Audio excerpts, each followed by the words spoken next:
Bismillah. Assalamualaikum warahmatullahi wabarakatuh. Assalamualaikum warahmatullahi wabarakatuh. Alhamdulillahirabbil alamin. Wassalatu wassalamu ala asyrofil anbiya'i wal mursalin wa ala alihi washabbihi ajma'in. Puja dan puji serta syukur kita panjatkan kepada Allah Subhanahu wa taala. Allah memberikan kita kemudahan, Allah menetapkan kita di atas keimanan. Semoga di antara nikmat-nikmat Allah yang banyak itu semuanya bisa kita syukuri, dan yang paling utama adalah nikmat di atas keislaman dan keimanan, karena dua nikmat tersebut yang akan mengantarkan kita kepada selamat atau dihalal oleh Allah. Kita mohon kepada Allah hadirnya kita di sini benar-benar Allah terima dasar keimanan kita, memudahkan untuk kita belajar dan beramal. Salawat dan salam pada baginda Nabi yang mulia Nabi Muhammad sallallahu alaihi wasallam serta seluruh sahabat dan para pengikutnya sampai hari kiamat kelak. Jamaah yang dimuliakan oleh Allah, yang kita rencanakan beberapa waktu lalu, yaitu kita telah kedatangan tamu dari Medan. Ustaz ini menempuh perjalanan safar, hendaknya kita semua bisa ikhlas baik yang hadir ataupun yang menyampaikan nantinya, agar ini menjadi kebaikan buat kita. Amin. Ya, ini kita sekali lagi akan mendengarkan kajian Islam ilmiah dengan tema orang tua juga titipan. Sebentar lagi akan disampaikan oleh Al-Ustaz Muhammad Zulfan Nasution Hafizahullah Ta'ala. Kami mengimbau semuanya untuk luruskan niat dan mencatat nama, jaga ketertiban dan kebersihan masjid ini serta khidmatan jalannya kajian kita dari awal sampai selesai nanti. Ini saja sebagai pembuka dari kami. Kepada Ustaz, waktu serta tempat kami persilahkan. Tafadhol masykuran ma'adzura Ustaz. Barakallahu. Fika barakallah. Bismillah, assalamualaikum warahmatullahi wabarakatuh. Alhamdulillah, hamdalilladzi an'amana bihadhihi ni'am. Wa asyhadu an la ilaha illallah wahdahu la syarikalah wa asyhadu anna Muhammadan abduhu wa rasuluh wa la nabiyya ba'dah. Allahumma shalli wa sallim alaihi wa ala alihi wa ashabihi wa man tabi'ahum bi ihsanin ila yaumil qiyamah wa ba'du. Jamaah rahimani wa rahimakumullah.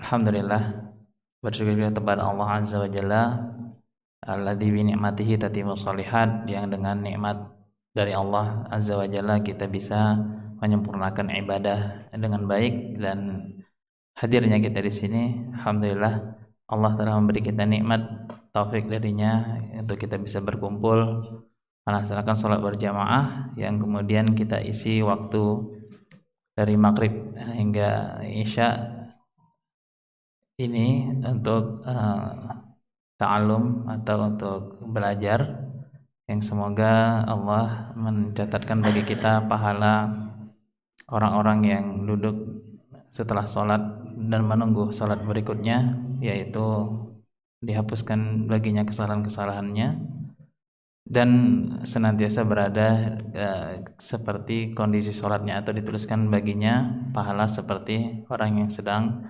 melaksanakan sholat.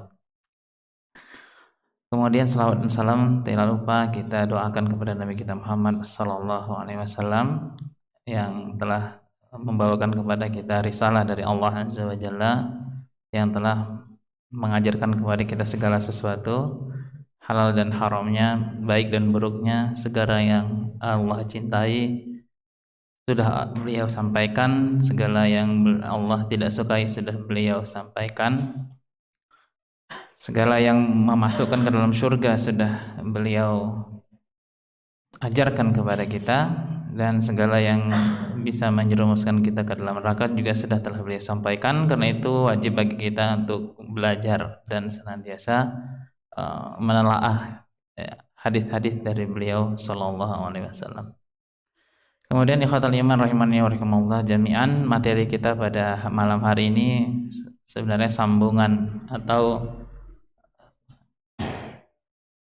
lanjutan dari materi kita tadi pagi, yang mana kita sudah sebutkan tentang beberapa poin-poin, yang salah satu poinnya adalah hendaklah kita mendidik anak dengan teladan dari orang tuanya, dan teladan dari orang tuanya salah satunya adalah agar kita yang terlebih dahulu melakukan kebaikan dan kemudian itu akan menjadi contoh bagi anak kita. Sehingga cara agar anak kita tidak menjadi anak yang durhaka, maka terlebih dahulu kita yang harus membenahi diri untuk tidak bersikap tidak baik pada orang tua kita, sehingga kita pun menjadi contoh bagi anak kita, dan semoga Allah memberikan kita karunia anak-anak yang tidak durhaka oleh karena bakti kita kepada kedua orang tua kita. Dan juga poin terakhir dari kajian kita tadi pagi adalah dengan didikan tauhid atau mengutamakan tauhid terlebih dahulu, sehingga itu kokoh di dalam diri seorang anak, maka niscaya anak akan tumbuh kembang dengan keadaan dia bisa menerima semua hukum-hukum Islam dengan baik, dan dengannya dia terhindar dari kedurhakaan kepada Allah, kedurhakaan kepada Rasul, kedurhakaan kepada kedua orang tuanya, kedurhakaan kepada pemimpin, kedurhakaan kepada yang selainnya, ya, sehingga dia menjadi seorang yang siap menerima syariat karena didikan yang sudah baik. Nah, demikian ikhwatal iman rahimani rahimakumullah jami'an. Itulah yang seharusnya kita senantiasa jaga, ya. Kita yang sebagai orang tua harus yang pertama mencontohkan hal itu hingga anak kita mencontohnya dari kita.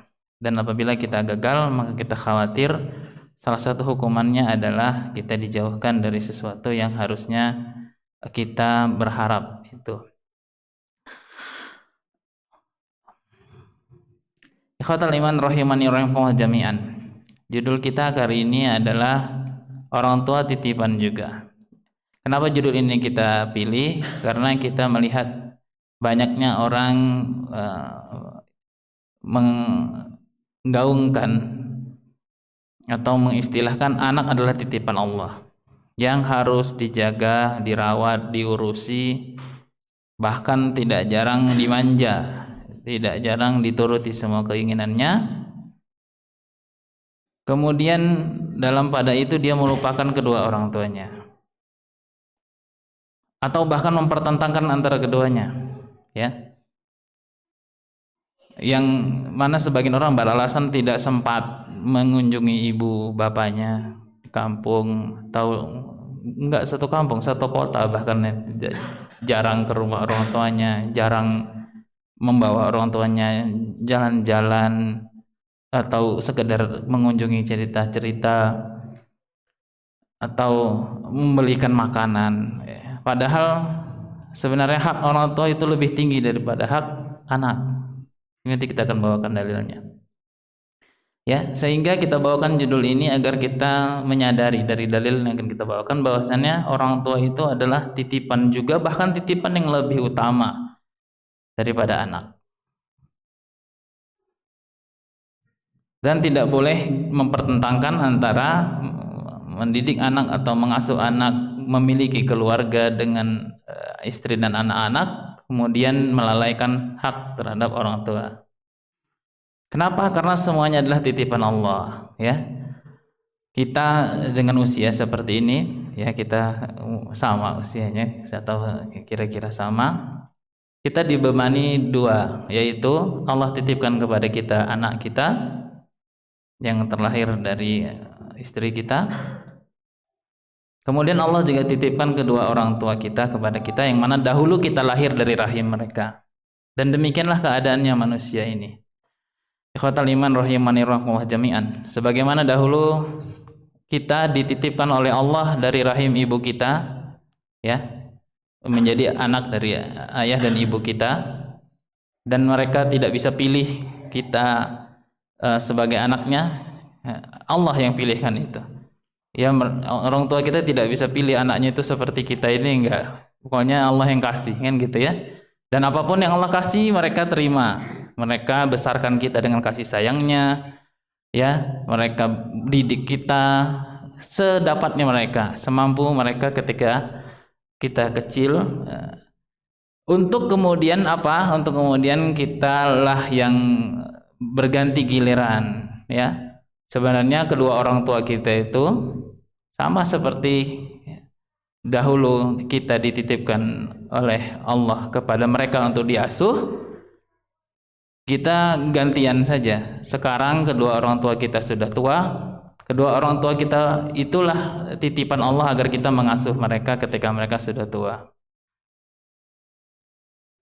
Tidak peduli bagaimana orang tua kita dahulu, bagaimana cara mereka mengasuhnya, tentunya dengan sedapat-dapat mereka.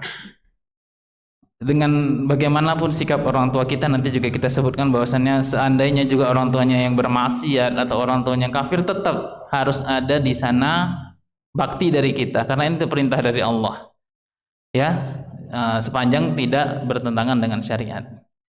Bagaimanapun orang tua kita itu adalah titipan Allah kepada kita agar kita berbuat baik kepadanya, dan orang yang pertama harusnya kita berbuat baik kepadanya, ya. Jadi seandainya kita bisa mengurutkan cinta kepada siapa yang pertama, maka kita katakan kepada Allah nomor 1. Kemudian nomor 2 kepada siapa? Kepada Rasulullah Sallallahu Alaihi Wasallam. Kemudian kepada siapa? Kepada siapa yang nomor 3? Cinta yang harus kita berikan kepada diri sendiri, ya. Nah, ini berdasarkan hadits dari Umar bin Khattab ketika dia berkata kepada Rasulullah, ya Allah, ya Rasulullah, engkau adalah orang yang paling kucintai setelah diriku sendiri. Nabi mengatakan enggak, harus Nabi dahulu lebih dicintai daripada diri sendiri, ya. Makanya diri sendiri, dan ini sudah kita bahas tadi pagi, ya. Qu anfusakum, kamu harus menyelamatkan dirimu sendiri baru bisa menyelamatkan orang lain. Kita mencintai diri kita sendiri. Jadi adakah egoisme dalam Islam? Ada, yaitu apa? Kita harus menyelamatkan diri kita sendiri.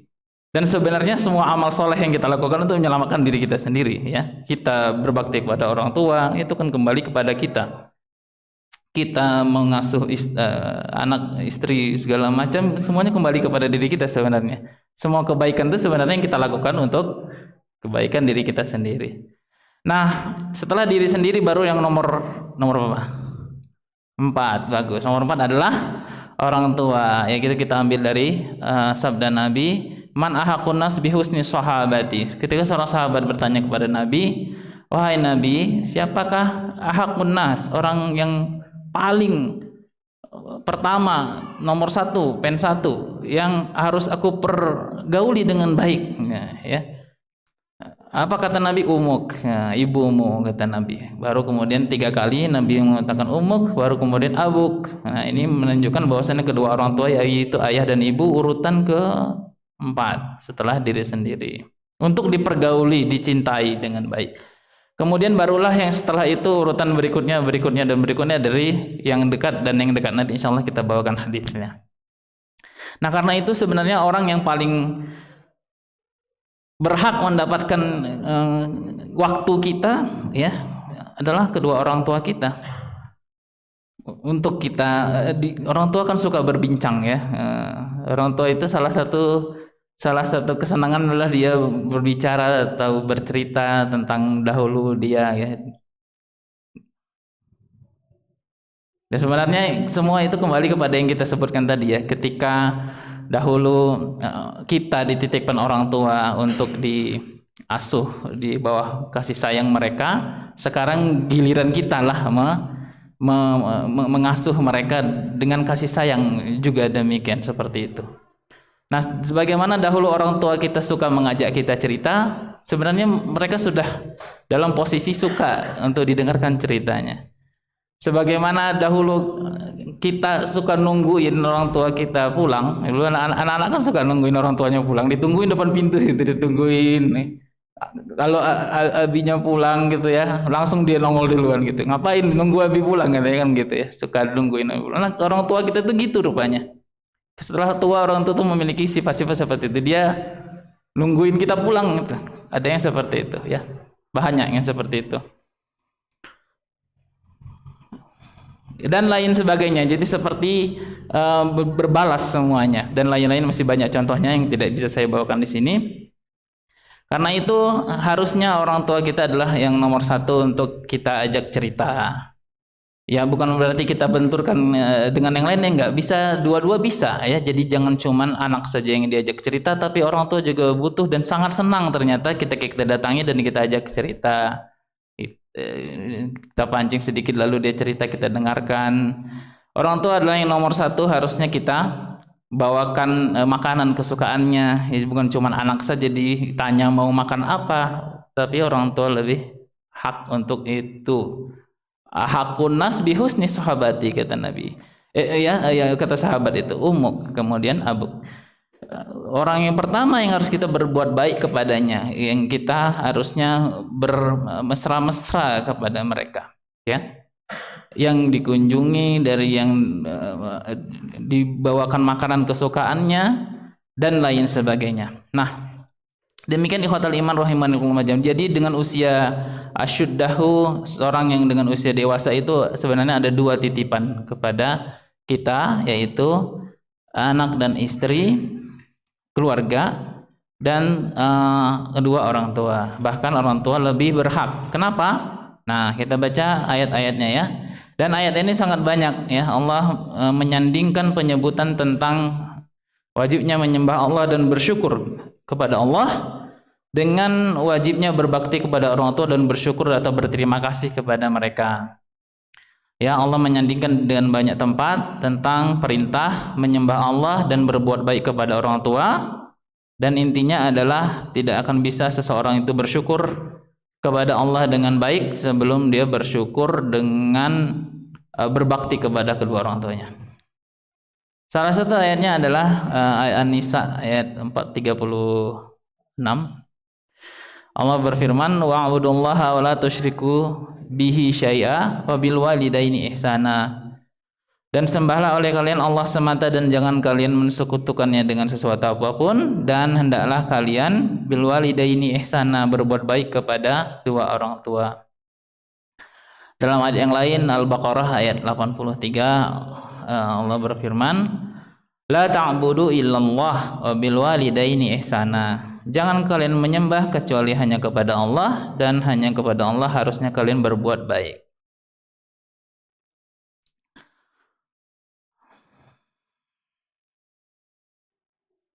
Kemudian surat Luqman ayat 14.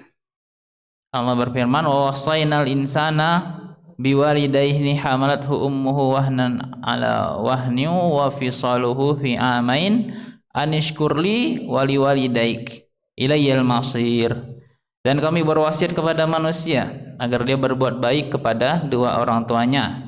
Sungguhnya ibunya telah mengandungnya dalam keadaan wahnan ala wahnin, lemah bertambah lemah, ya, semakin besar kandungan ibu maka semakin lemah pula fisiknya, ya, dan puncaknya adalah bulan ke-9-nya, ya, yang perutnya sudah semakin membesar karena kita ada di dalamnya, yang sudah tidak bisa lagi tidur sembarangan, atau tidurnya pun sudah susah, ya.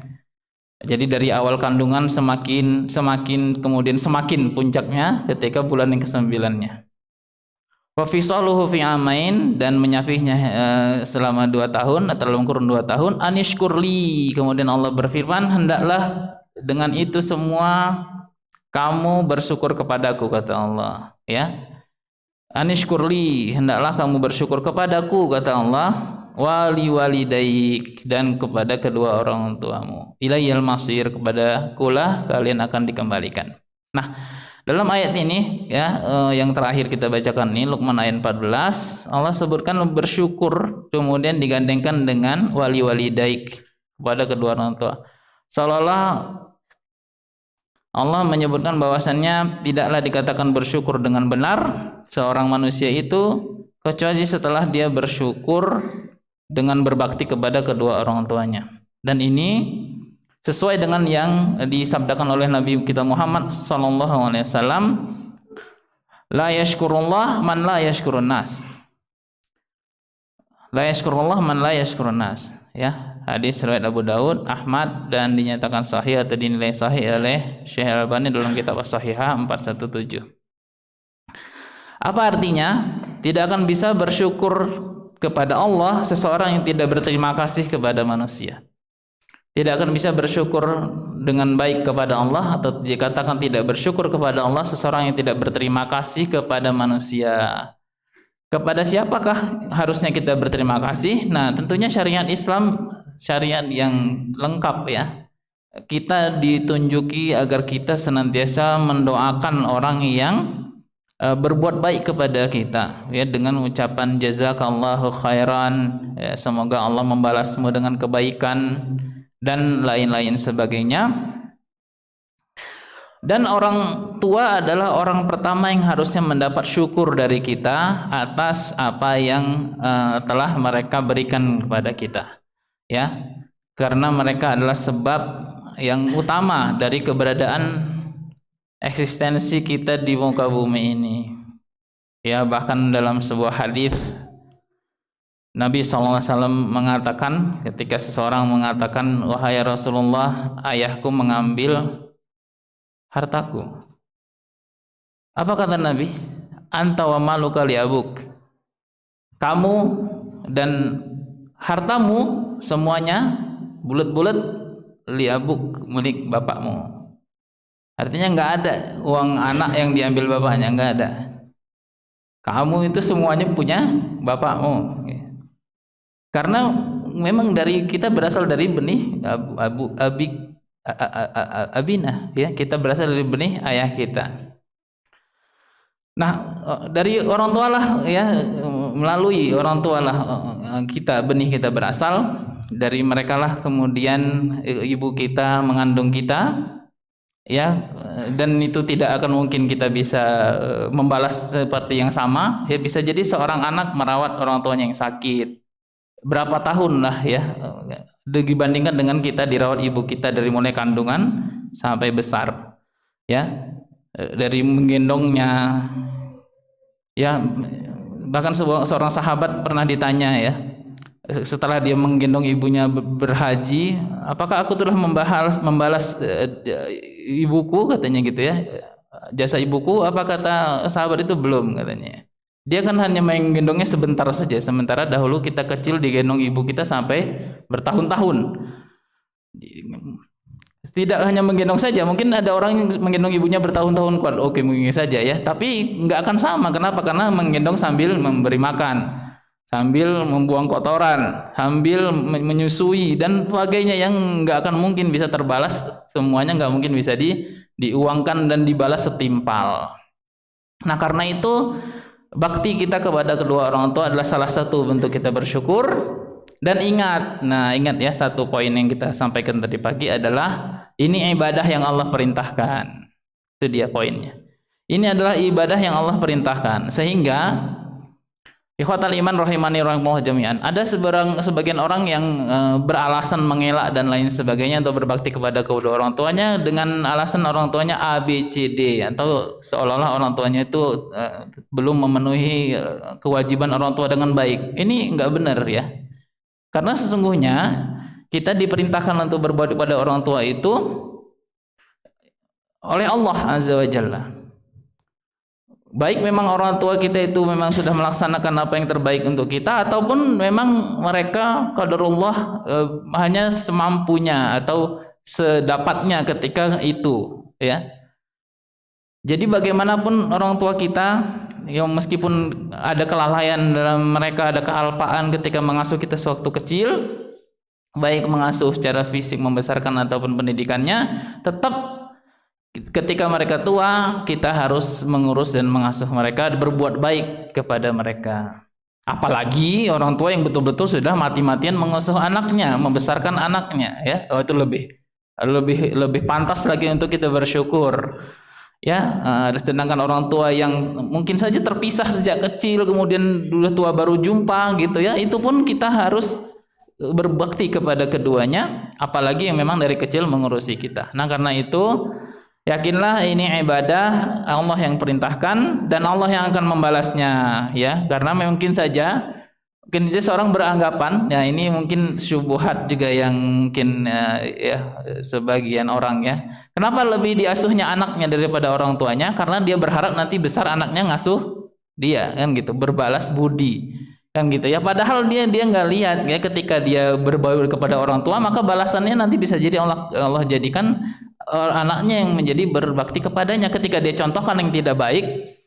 Dan ini terjadi di depan mata kita ya, depan mata saya sendiri terutama ya. Dia berharap bakti anaknya dengan mengurusin anaknya mati-matian semua disekolahkan dengan menyepelekan orang tuanya, kan gitu ya. Dia nggak sadar bahwasannya dia telah mencontohkan sesuatu yang buruk. Itu apa? Mencontohkan membuang orang tua, mengutamakan anak. Dia nggak tahu ya bahwasannya itu akan berbalik kepada dirinya.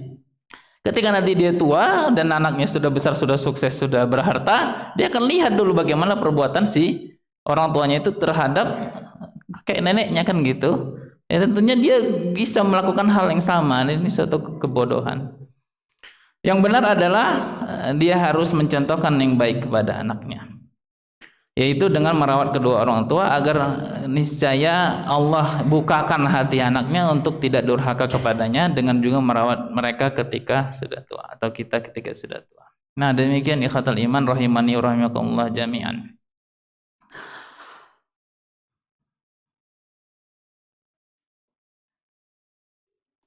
Kemudian hadis berikutnya dari Nabi SAW.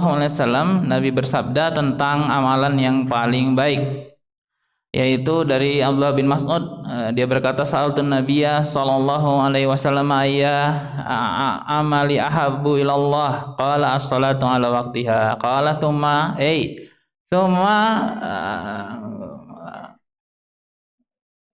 birrul walidain, qala thumma jihad fi sabilillah. Ketika Rasulullah ditanya amalan apa yang paling terbaik, Rasulullah mengatakan as-salatu ala waqtiha, salat pada waktunya, dan tentunya ini hak Allah ya.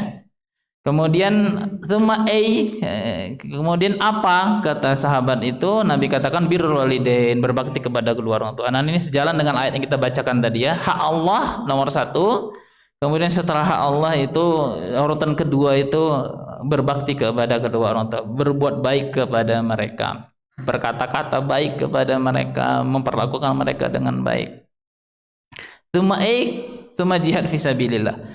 Kemudian apa? Kemudian jihad fisabilillah. Nah, perhatikan, jihad fisabilillah yang merupakan puncak dari rukun Islam ya, puncak dari ibadah fisik ya, yang mana ibadah fisik itu dengan rukun Islam yang 5 itu dari syahadat, salat, zakat, yang mana zakat itu harta ya, kemudian puasa itu dengan fisik, kemudian haji ya, haji itu dengan fisik dan dengan harta, kemudian puncaknya itu jihad fisabilillah, kata Nabi dalam sebuah hadis, itu jika ada seruan jihad maka jihad adalah puncak dari keimanan, keislaman seseorang ya, dan tidaklah seorang itu wafat dengan harusnya dalam dirinya ada keinginan untuk mati fisabilillah atau berjihad fisabilillah. Nah, dengan jihad saja Nabi nomor 3-kan ya, dan nomor 2-kan orang tua setelah hak Allah tadi salat. Ini artinya hak orang tua lebih didahulukan. Dan apalagi hadis ini didukung oleh hadis yang lain, yang mana seseorang izin untuk berjihad sementara ibunya tidak mengizinkannya, atau seperti itu yang diriwayatkan ya, yang mana Nabi mendahulukan berbakti kepada orang tua daripada jihad fisabilillah jika kedua orang tuanya tidak mengizinkannya berjihad.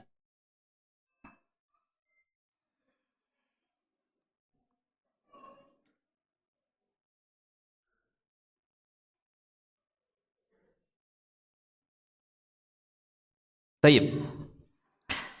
Nah, setelah kita tadi memahami tentang pentingnya berbakti kepada orang tua, bagaimanapun dahulu orang tua semampunya merawat kita, ya, karena itu adalah keterbatasan mereka dan itulah yang sudah Allah takdirkan. Dan tentunya ibadah tidak berharap nanti orang tua itu bisa membalasnya balik ya, karena memang sesungguhnya yang kita lakukan adalah bersyukur, adalah mereka bersyukur kepada Allah dengan kita seolah-olah membalas kebaikan mereka dahulu sewaktu kecil. Artinya kita tidak dengan anggapan nanti itu akan orang tua itu yang akan kembali membalasnya untuk kita, tidak. Kita sudah merupakan hak mereka yang sudah mereka kerjakan ketika waktu kita masih kecil, ya ini giliran kita, ya makanya tadi kita sebutkan bisa saja seseorang itu lebih mendahulukan anaknya dengan anggapan atau dengan harapan nanti anaknya udah besar bisa balas budi dengannya, sementara kalau orang tuanya yang dia urusinya kapan lagi balas budinya? Enggak ya, sebenarnya orang tua sudah menyelesaikan gilirannya, sekarang giliran kita pula untuk berbakti kepadanya. Jadi tidak berharap orang tua yang bisa membalas itu, enggak, tapi Allah lah yang akan membalasnya untuk kita. Seberapa bakti kita, segitulah nanti pahala yang akan kita dapatkan. Dan Allah menjanjikan surga atas hal itu. Nah, perhatikan ikhwatal iman rahimani rahimullah, dalam sebuah hadis Rasulullah SAW bersabda, al walidu awsatu abwabil jannah, al walidu awsatu abwabil jannah, fa in syi'ta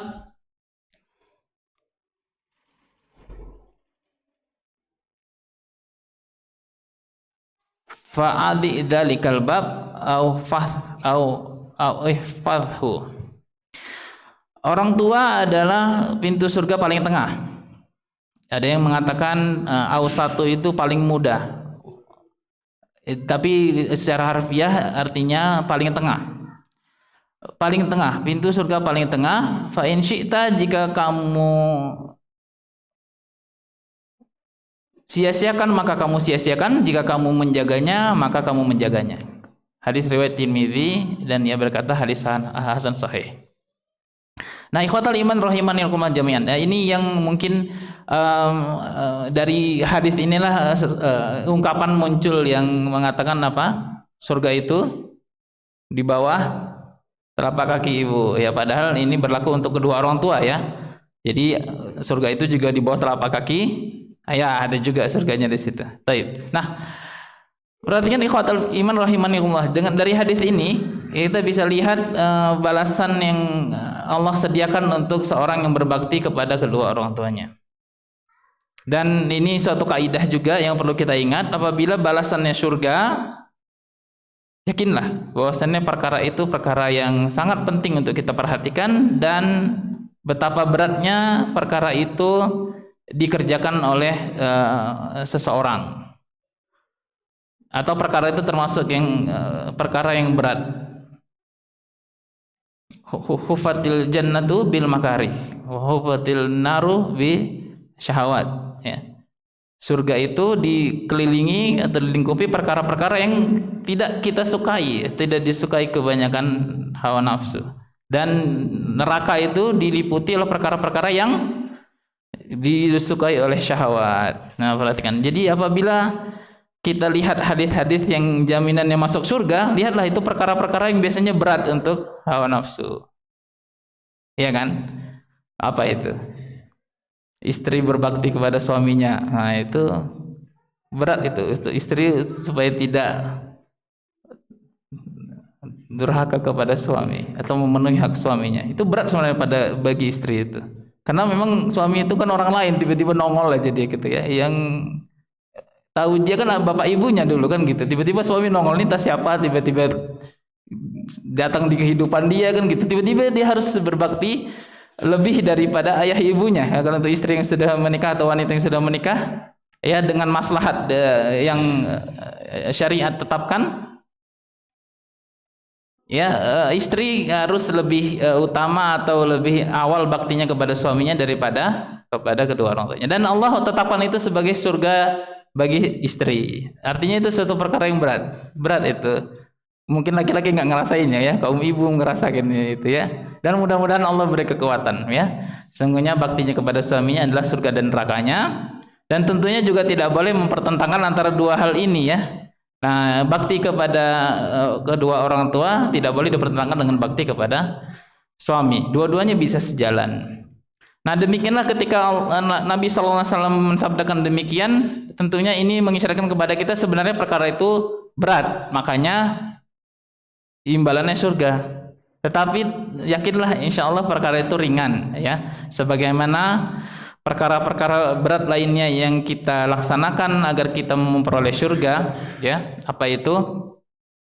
berwudu di waktu-waktu makarih atau di waktu-waktu yang dibenci atau waktu-waktu yang sulit atau waktu yang dingin, berjalan menuju masjid, menunggu sholat di antara dua sholat, kan itu ya. Ada perkara-perkara lainnya yang ada jaminan surga di situ, jihad fisabilillah, ya berperang sehingga memperoleh syahid dan lain sebagainya. Perkara ini memang berat dilakukan, tapi perkara ini perkara yang memasukkan ke dalam surga, ya. Karena itu hendaklah kita mengejar perkara ini, karena ini suatu ibadah yang jaminannya surga atau suatu yang balasannya surga. Baik, ikhatal iman rahimani wa jami'an. Setelah Isya nanti insyaallah kita akan lanjutkan dengan bagaimana cara berbakti kepada kedua orang tua yang benar.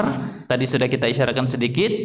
Dan kemudian apa hukumannya bagi seseorang yang sengaja durhaka kepada kedua orang tuanya, waliyadzubillah. Semoga kita tidak termasuk demikian. Kita cukupkan pada sesi pertama ini, kita lanjutkan nanti sesi ba'da Isya insyaallah taala.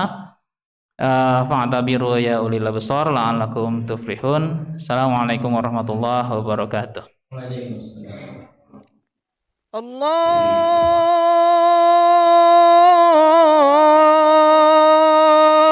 akbar,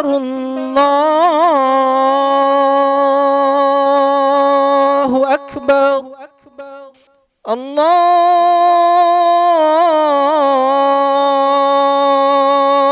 akbar, Allah. Rasulullah SAW mengatakan, man ahakun nas bi husni sahabati, ya.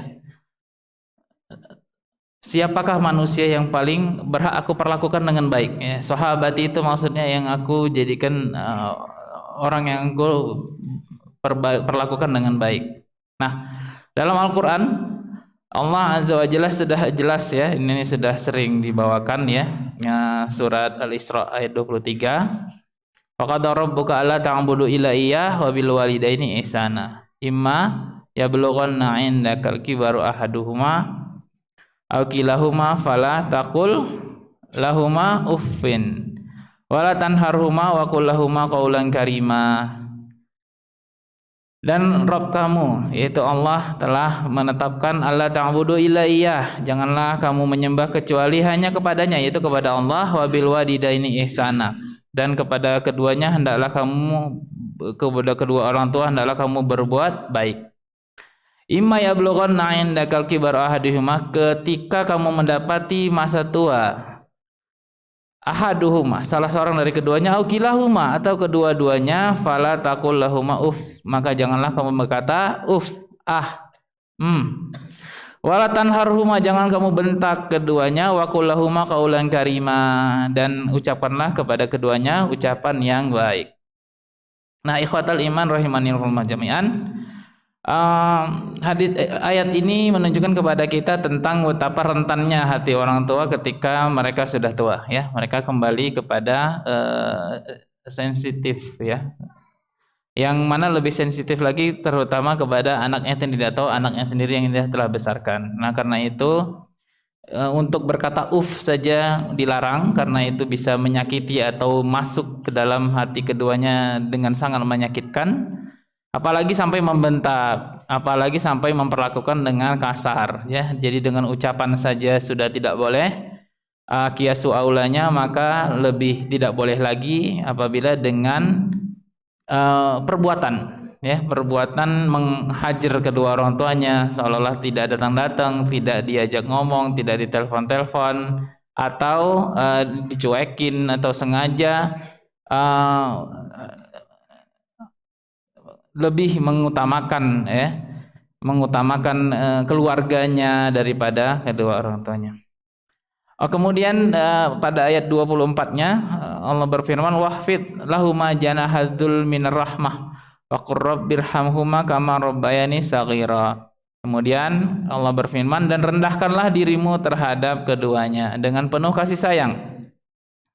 Dan ucapkanlah atau berdoalah, wahai Rabb, sayangilah keduanya sebagaimana mereka berdua telah menyayangi aku atau mendidik aku atau mengasuh aku pada waktu kecil.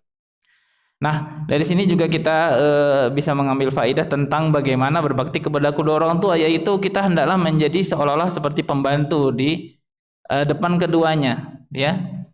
kita rendahkan sayap kita itu artinya tidak meninggi terhadap keduanya, melayani keduanya dengan penuh kasih sayang, ya, tidak meninggi kepada keduanya. Nah, ikhwatal iman rahimani wa rahimakumullah, dan banyak para ulama menafsirkan ayat ini dengan yaitu melayani keduanya dengan yang kita mampu, ya, sepanjang tidak bertentangan dengan syariat tentunya, memenuhi kebutuhan-kebutuhannya, mempermudah segala urusan-urusan keduanya, berbuat baik kepada keduanya dengan harta yang dari yang kita miliki, yang Allah berikan kepada kita. Kemudian berlapang dada dan tidak mengungkit-ungkit pemberian sehingga menyakiti perasaan keduanya. Nah, ini juga dilarang ya secara umum ini ya. Secara umum semua pemberian itu tidak boleh diungkit-ungkit. Kemudian poin berikutnya adalah bagaimana jika keduanya memerintahkan untuk bermaksiat atau keduanya dalam posisi seseorang yang tidak beragama Islam. Nah, maka jawabannya adalah surat Luqman ayat 15. Wa in jahadaka ala an tusyrika bima laysa laka bihi ilm fala tuti'huma wa sahibuhuma fid dunya ma'rufa wattabi' sabila man anaba ilai thumma ilayya marji'ukum fa unabbi'ukum bima kuntum ta'malun.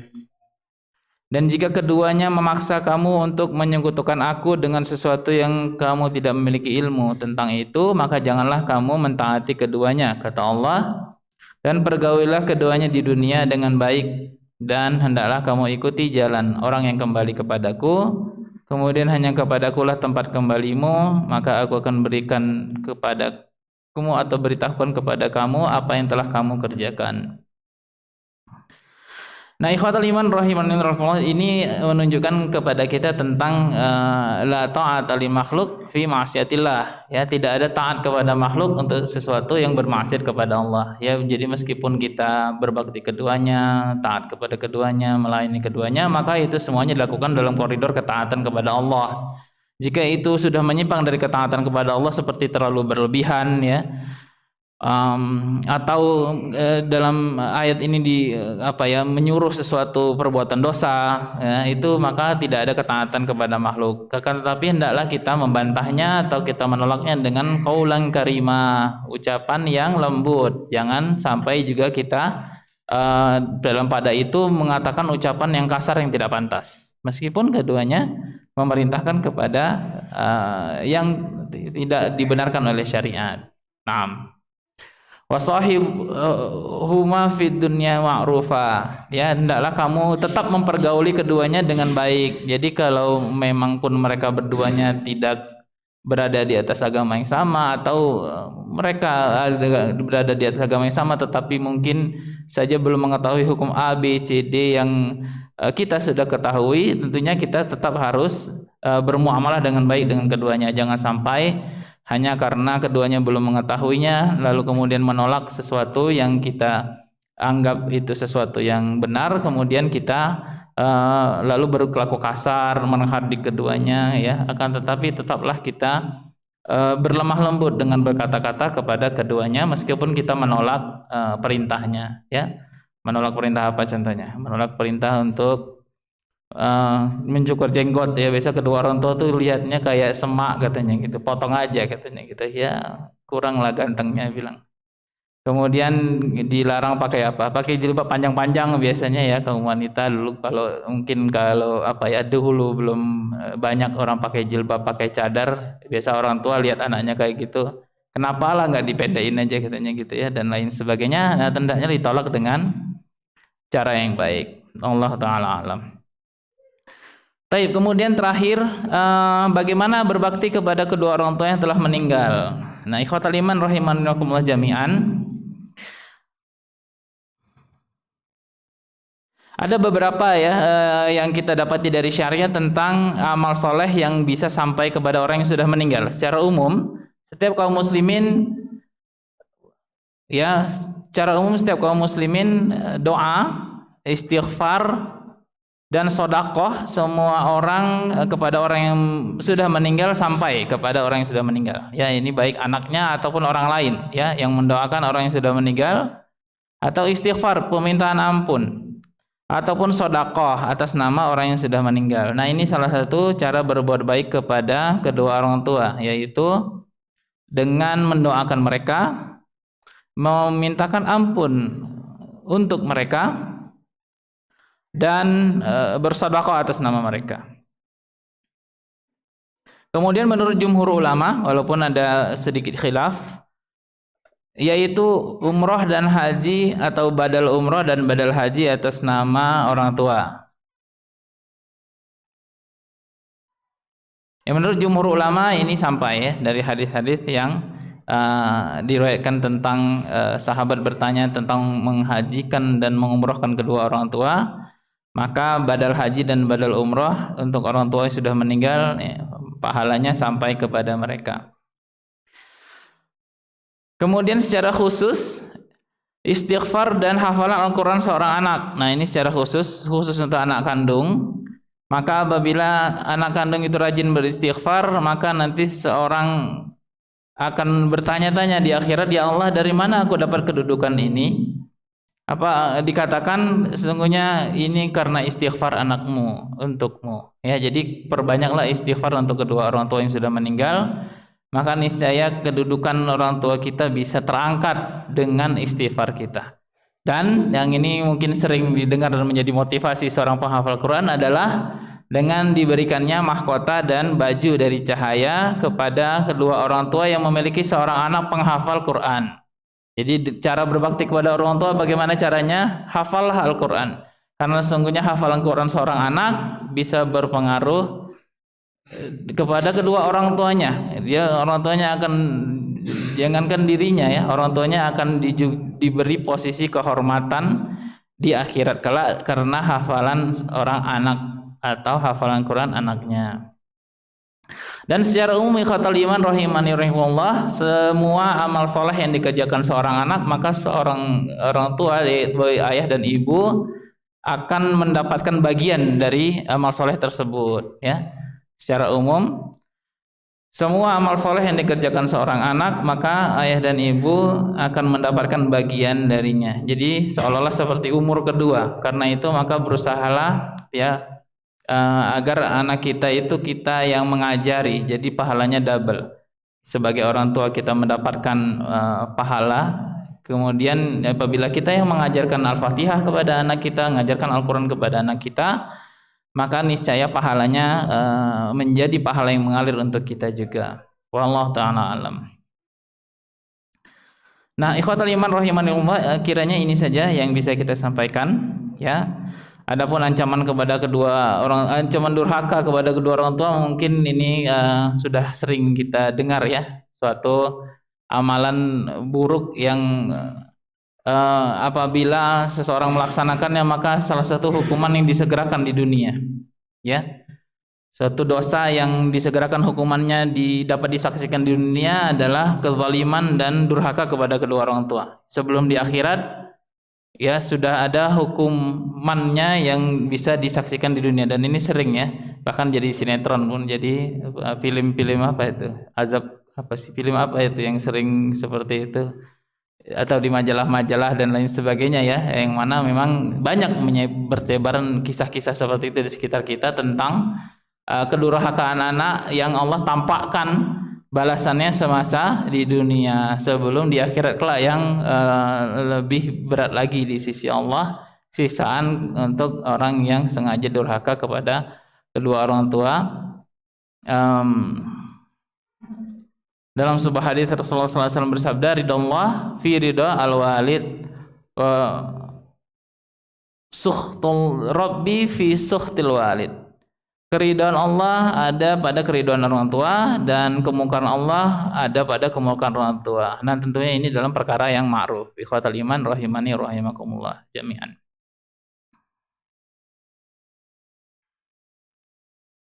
Dalam sebuah hadis, nah ini hadisnya sahih Bukhari dan Muslim ya. Rasulullah SAW bersabda, ala unabiyukum bi akbaril kabair. Maukah aku beritahukan kepada kalian tentang dosa besar yang paling besar sekali dosanya? Dan beliau mengatakan ini 3 kali. Ya.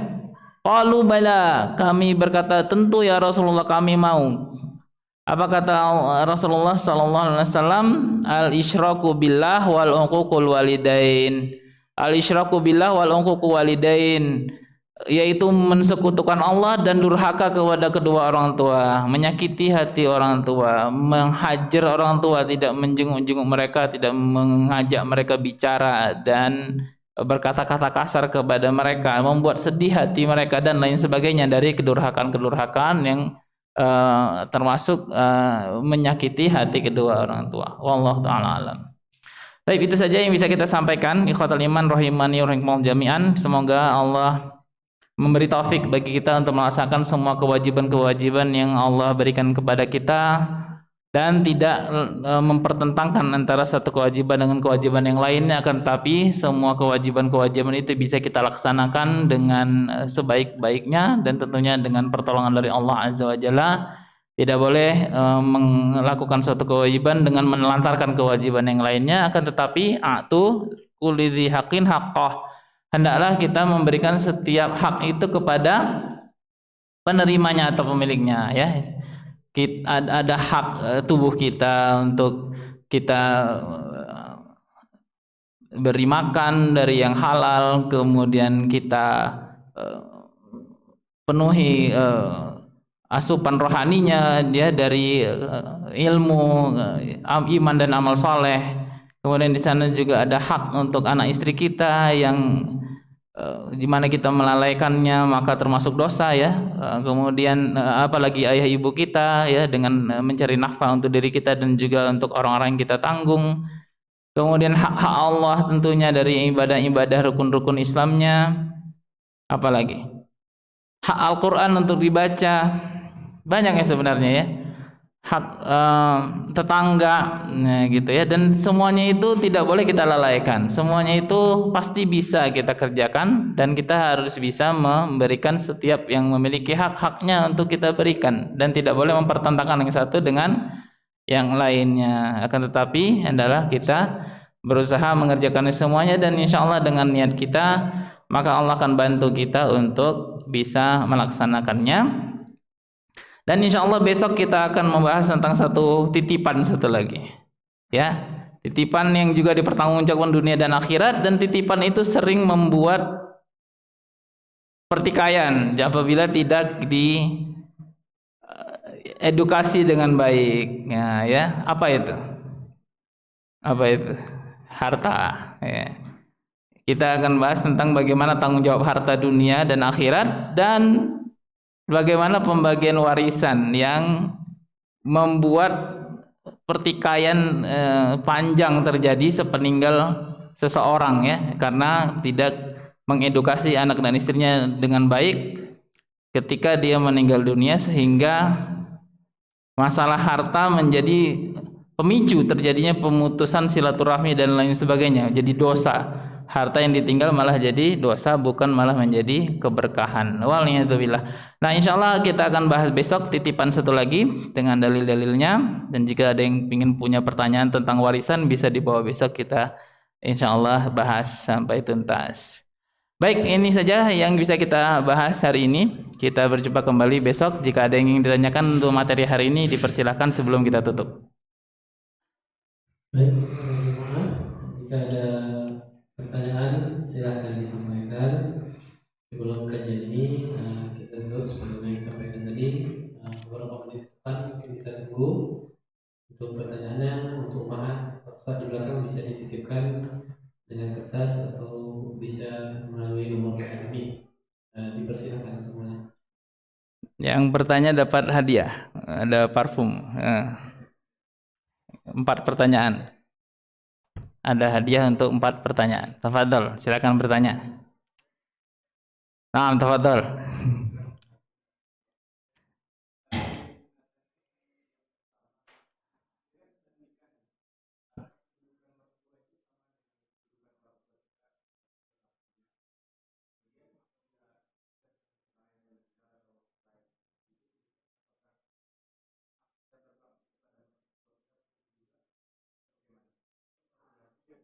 Banyak nanti parfumnya hadiahnya ini. Waduh, ini banyak pertanyaannya.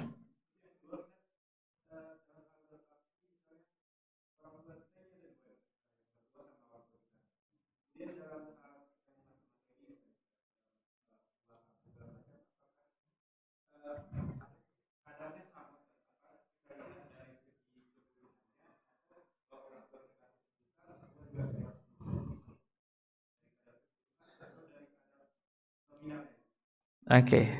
Baik. Masya Allah. Masya Allah. Banyak pertanyaannya. Oke, kita satu-satu ya. Baik, apakah mertua adalah orang tua? Nah, siapa yang bisa jawab? Saya pula disuruh jawab. Siapa yang bisa jawab? Apakah mertua adalah orang tua? Jawabannya adalah Abu Bakar Siddiq dan Umar bin Khattab itu mertuanya Nabi Sallallahu Alaihi Wasallam. Ya kan? Abu Bakar Siddiq dan Umar bin Khattab itu mertuanya Nabi. Nabi Sallallahu Alaihi Wasallam adalah mertuanya Ali bin Abi Thalib. Kan gitu. Adakah kita bakti baktinya kepada keduanya seperti bakti kepada orang tua? Jawabannya tidak. Ya, jadi mertua bukan orang tua. Tidak sama kedudukannya. Kedudukannya adalah istri yang kita suruh berbakti kepada kedua orang tuanya. Adapun kita terhadap mertua hanya ihsan ya, berbakti seperti berbuat bakti kepada manusia yang lainnya. Karena nggak sama, bukan, itu orang tua istri dan kita mensupport istri untuk berbakti kepada kedua orang tuanya ya. Jadi meskipun ketika menikah atau setelah menikah maka yang nomor satu harus ditaati istri adalah suami, akan tapi kita tidak boleh benturkan hal itu untuk istri. Jadi nggak boleh atau jangan sampai seorang suami mengatakan sekarang kamu itu apa ya, harus taat kepadaku kan gitu ya, jangan taat orang tua, itu nggak boleh. Jangan benturkan kewajiban yang satu dengan kewajiban yang lainnya, kan tapi bisa sejalan, insya Allah bisa. Apalagi istri mengatakan apa, pilih aku atau ibumu. Wah, sering kali gitu ya istri kalau udah merasa di atas angin pula dia ya. Ya sering kan, namanya perempuan sama perempuan ya, satu madu dengan madu yang lainnya. Nabi saja istri yang satu apa ya, marah apabila madunya memberi makanan, ya cemburu ya. Dan ini juga sering terjadi antara seorang ibu dan seorang menantu kan gitu ya. Ya namanya wanita memang seperti itu. Oke, taibun. Nah, tapi tidak boleh sampai ucapan itu keluar. Tidak boleh pilih aku atau ibumu, nggak boleh. Yaitu nanti kalau sesuai syariat pilih ibu lah harusnya kan gitu ya. Makanya jangan sampai ucapan itu keluar, dan intinya jangan membenturkan antara satu kewajiban dengan kewajiban yang lainnya. Intinya gitu ya. Jadi yang berbuat baik kepada mertua adalah istri. Kita berbuat baik kepada mertua seperti berbuat baik kepada kaum muslimin yang lainnya. Kita mensupport istri untuk berbuat baik kepada kedua orang tuanya. Ya, jadi memang lebih khusus karena mungkin termasuk kerabatan. Kenapa demikian? Ya karena kedudukan lebih dekat, dan mertua itu dalam syariat menjadi mahram permanen bagi seseorang. Mahram permanen itu macam mana maksudnya? Ya selama-lamanya tidak boleh dinikahi. Jadi apabila kita sudah menikahi putrinya, maka ibu mertua menjadi mahram permanen bagi seorang menantu laki-laki. Dan demikian pula mertua laki-laki menjadi mahram permanen untuk seorang menantu perempuan. Iya, ya kan? Meskipun sudah diceraikan ya, sudah nikah lagi, entah kemana-mana, tetap itu mantan mertua mahram yang permanen. Nah itu ya. Apalagi tadi pertanyaan terakhir? Oh iya, nah dengan demikian maka pertanyaan yang ketiga adalah apakah harus sama? Enggak, ya, enggak. Tentu jauh lebih orang tua, kan? Tapi kita mensupport istri untuk bisa berbakti kepada kedua orang tuanya dengan baik, gitu ya. Tidak sama, enggak harus sama. Nah itu memang besok tuh pembahasannya harta itu ya. Salah satunya nanti mungkin istilah yang sering digaungkan orang, harta istri, harta suami, harta istri juga katanya ya. Harta istri sendiri katanya, ya kan? Sering gitu ya, sering. Kakak ipar saya juga kayak gitu ngomongnya ya. Tapi nggak benar itu ya. Nah, itu diluruskan secara syariat. Nah, bisa insya Allah kita bahas ya. Tapi silakan diambil mafhumnya. Insya Allah besok pembahasan hal itu ya. Jadi besok kita akan bahas tentang masalah harta, insya Allah ya. Harta gono gini, ada nggak harta gono gini? Ada dalam pengadilan ya. Nah itu sebenarnya tidak harus terjadi. Kenapa? Karena sebenarnya harta istri dan harta suami harus dipisah. Karena nanti pembagian warisannya satu-satu. Enggak nunggu dua-dua suami istri meninggal baru bagi harta. Enggak. Satu meninggal bagi hartanya, satu meninggal bagi lagi hartanya. Dan apakah harta istri jadi harta suami jadi harta istri? Jawabannya enggak. Nah besok insyaallah. Siapa lagi yang mau bertanya? Silakan. Nah. Ada seseorang sholat bersama imam ketika di rakaat ketiga atau keempat. Nah. Kan udah selesai baca Al-Fatihah, sedangkan imam belum selesai bertakbir. Apakah kita boleh membaca beberapa ayat dari Al-Quran sambil menunggu imam takbir ketika di rakaat ketiga atau keempat? Oh, seperti itu. Taibun. Ya memang secara umum ya, para ulama mengatakan setiap selesai Al-Fatihah boleh baca surat. Jadi tidak mengapa apabila kita selesai baca Al-Fatihah imamnya belum ruku gitu ya. Rakaat ketiga dan rakaat keempat kita membaca ayat Al-Qur'an boleh. Apalagi ini diperkuat dengan hadis ya, salah satu alasannya hadis yang kalau nggak salah salat zuhurnya Nabi, kalau nggak salah salat zuhurnya Nabi diriwayatkan dari sahabat yang mengatakan Nabi membaca rakaat pertama, rakaat kedua seperti separohnya rakaat pertama, kemudian rakaat ketiga seperti separohnya rakaat kedua, gitu. Kalau nggak salah tidak seperti itu redaksinya, dan dari situ para ulama mengambil kesimpulan tidak mengapa atau boleh membaca ayat pada rakaat ketiga ataupun rakaat keempat, boleh. Tidak ada larangan pada itu, apalagi didukung dengan hadis yang mendukung seperti itu ya, sehingga membaca ayat sudah Al-Fatihah tidak hanya untuk rakaat 1 dan rakaat kedua, boleh juga untuk rakaat ketiga.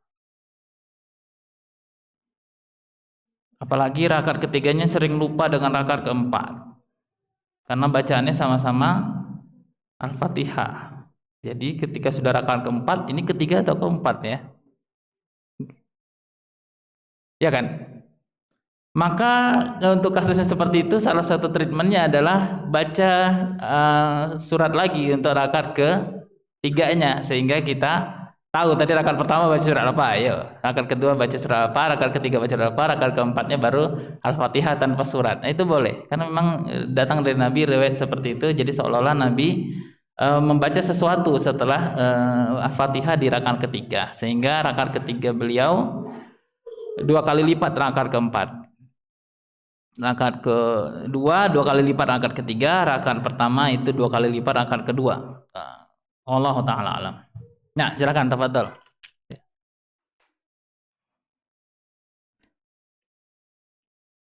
Satu aja. Baik, ada pertanyaan dari akhwat, tafadhol, tafadholi. Tafadhalna. Dengan kertas? Ada kertasnya keluar dari tirai?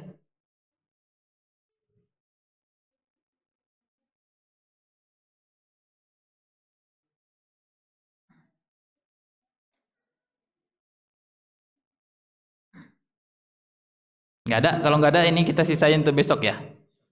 Besok insyaallah ya kita buat sesi pertanyaan, dan mudah-mudahan ada yang bertanya. Cukup, Ustaz? Ya, alhamdulillah kita cukupkan pada hari ini kajian kita pada malam hari ini. Mudah-mudahan kita lanjutkan besok ya, insyaallah pembahasan besok, pembahasan tentang harta, tanggung jawabnya dunia akhirat dan harta warisan. Ikhwatal iman rahimani rahimakumullah jami'an, kita sudahi kajian kita. Mudah-mudahan ada manfaatnya untuk saya sendiri terutama dan bagi kita semua. Semoga Allah tetapkan kita menjadi anak yang berbakti kepada kedua orang tua kita, baik masih hidupnya ataupun sudah meninggal dunianya. Dan semoga dengan bakti itu Allah membalaskan untuk kita anak yang berbakti juga kepada kita, yaitu kedua orang tuanya, dan semoga Allah mengumpulkan kita kembali di surganya kelak. Walladzina amanu wattaba'athum dzurriyyatuhum bil imanin alhaqna bihim dzurriyyatuhum. Yang beriman dan beramal soleh, ya maka Allah akan kumpulkan dia nanti bersama keluarganya di surga ya. Amin ya rabbal alamin. Wa sallallahu ala nabiyina Muhammadin wa ala alihi washabihi wasallam wa akhiru da'wana alhamdulillahirabbil alamin. Assalamualaikum warahmatullahi wabarakatuh. Donasi dakwah tim. Alhamdulillah, jazakallah. Yuk berinfak untuk dakwah dan pendidikan Islam.